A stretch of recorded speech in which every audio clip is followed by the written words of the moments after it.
watching closely.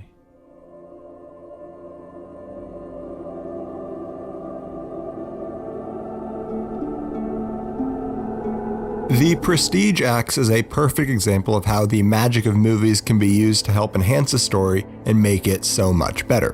What I mean by the magic of movies are the aspects of filmmaking that are unique: editing, post-production, and rewatchability. There have been hundreds, if not thousands, of comparisons of the structure of the magic act to the structure of the film. As Cutter tells us, there are 3 stages to a magic trick: the pledge, the turn, and the prestige. Similarly, most stories follow a very similar 3-act structure with setup, conflict, and resolution.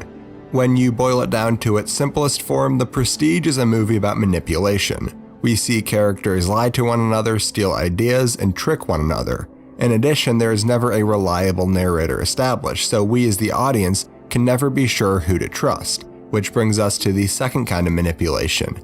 The filmmaker, Christopher Nolan, and his co-writer and brother, Jonathan Nolan, misguiding and tricking the audience. Take, for example, this line said by Borden. We were 2 young men at the start of a great career. 2 young men devoted to an illusion. Out of context, you would have no idea who the second young man he is referring to is. But in the context of the movie, when we see him with Angier, we assume that he is referring to the 2 of them.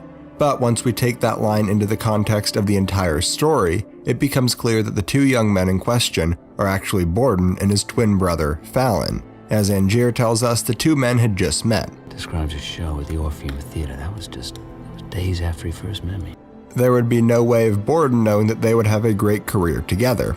They also weren't dedicated to an illusion. That is the illusion of Fallon and Borden being 2 different people and not twin brothers. This is told to us in the very beginning. There should be no reason why we, as the audience, can't piece everything together. But we want to accept that the story will follow the traditional rules of filmmaking. Throughout the entire movie, there are subtleties scattered in almost every scene that tell us what is going to happen, be it these subtle changes in Christian Bale's performance and demeanor, or Sarah literally yelling at us what we need to pick up on.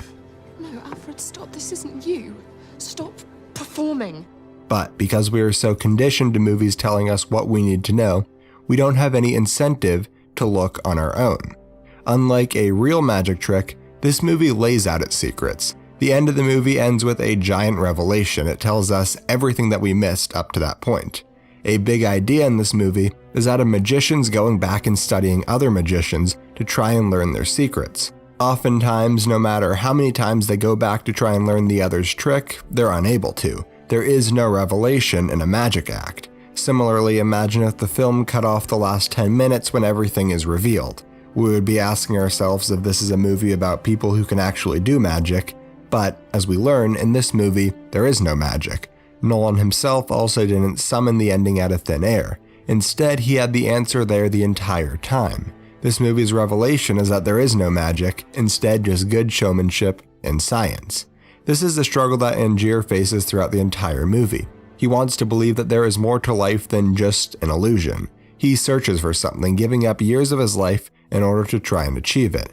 But in the end, it's science, not magic, that his best trick is based on. In the words of Arthur C. Clarke, magic's just science that we don't understand yet. Angier is never able to realize that the best magicians are the best showmen. In fact, the only people who are able to realize this are Olivia and Cutter. Angier thinks that the success of his act comes from how legitimate his magic is. He is only interested in magic for selfish reasons. He doesn't care what the audience believes, instead he cares what the audience thinks of him. In this scene, he asks Cutter why he can't be the last one out on the stage. He wants to see how well his trick works in the eyes of the audience, but if he were to see it, he would be ruining the essence of the trick. Borden fully realizes that there is no magic in this world.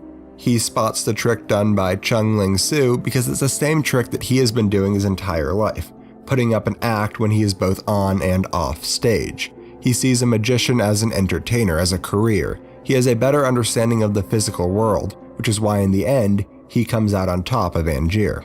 If we take a step back and look at this comparison between a magician and a filmmaker, it lets us into Nolan's philosophy of filmmaking. In his eyes, the audience comes first. He makes his films very accessible, so more people are able to understand and appreciate his art.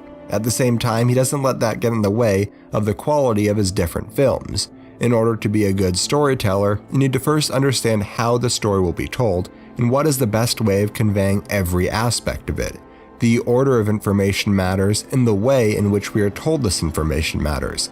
This information may be disguised, but it is always there. The best plot twists are the ones that we as the audience are never able to guess, but upon being told what they are, make perfect sense.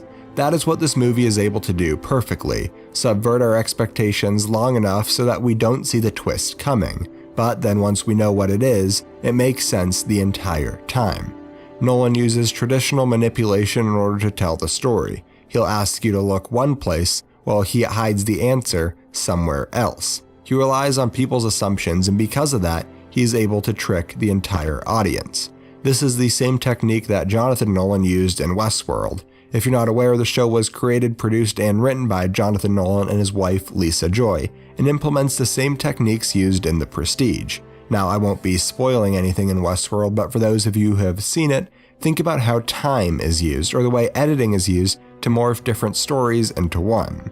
I think that it says a lot about we as an audience that we were able to be tricked twice, using the same techniques both times. It also tells us that today, some of the best magicians working are today's best filmmakers, and they're the ones who can do real magic. They create stories out of thin air and transport audiences into a brand new world.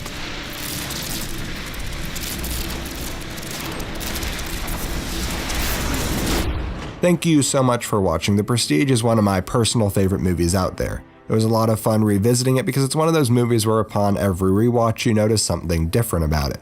Next week we'll be taking a look at American Beauty. I'm very excited to discuss that film. That video will be out next Saturday and linked on the right of the screen. On the left is my last video where we explored 12 Years a Slave. Be sure to check that video out if you haven't seen it yet, and I will see you next week. Thanks for watching.